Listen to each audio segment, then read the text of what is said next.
বিসমিল্লাহির রহমানির রহিম। সম্মানিত মুসলিম তাওহিদি জনতা, আসসালামু আলাইকুম। আসছে আগামী 25 ও 26শে ডিসেম্বর রোজ বৃহস্পতি ও শুক্রবার বিকাল 3 ঘটিকা হইতে পুখুরিয়া মুন্সিবাড়ি মাদ্রাসার বার্ষিক ওয়াজ মাহফিল ও হালকায়ে জিকিরের আয়োজন করা হয়েছে। স্থান পুখুরিয়া মাদ্রাসা ময়দান, পুখুরিয়া, ভাঙ্গা, ফরিদপুর। উক্ত মাহফিলে বয়ান পেশ করবেন মুফতি জিয়াউল করিম সাহেবজাদা পীর সাহেব চরমোনাই রহমতুল্লাহি আলাই। হুজুরের বয়ান দ্বিতীয় দিন।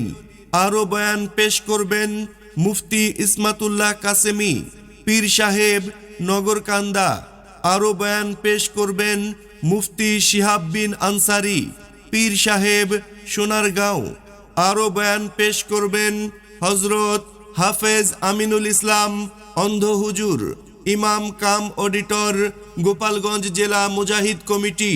উক্ত মাহফিলে সভাপতিত্ব করবেন জনাব AKM শহীদুল্লাহ বাচ্চু, চেয়ারম্যান 1 নং মানিকদহ ইউনিয়ন পরিষদ, ভাঙ্গা।